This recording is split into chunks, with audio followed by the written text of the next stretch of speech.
So, Dave, if someone were to find a copy of that first edition in a used bookstore somewhere, is there any advice that you made in the first book that you would actually tell people to ignore today? Not just sort of, well, products have changed, but just any advice that you've thought differently about. Yeah, I mean, I pushed aggressively cheering for the Detroit Tigers. They've won nothing basically since then. So that was not well done. They've gone the whole time without winning. But I think that, obviously I talked a lot about mutual funds at that point. They were really the only opportunity for people to buy into professional money management on the equity front. And, I was wrong. I was wrong, and not wrong, I wouldn't say, because the other products weren't available at that point. But the problem, as you guys know better than anybody with mutual funds, has been the high fees, particularly in Canada.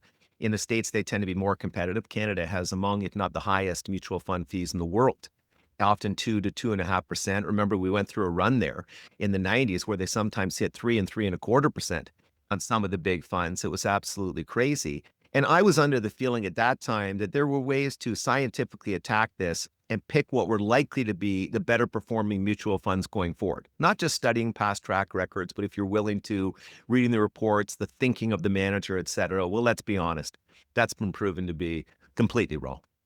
Nobody can pick the future mutual fund winners. And I wasn't the only person who felt that way. There was an industry that built up around it.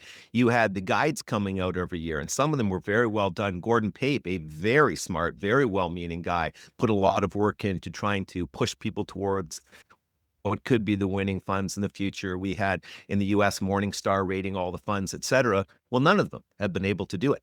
Very few do, in fact, outperform the broad market averages, and picking the ones who are going to ahead of time is impossible.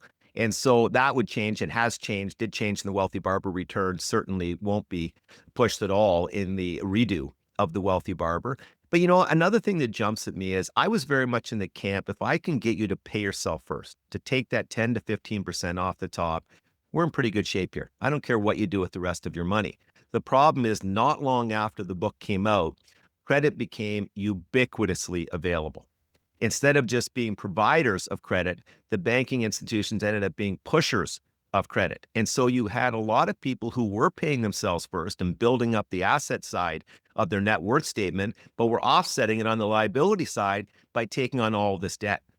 And so over time, I've had to talk more about how to control your spending, all of those types of things, avoiding the debt traps, bringing in more psychology to the book. In fact, the Wealthy Barber Returns had a lot of that, and I hope it impacted people positively. So those are two things that very much had to change.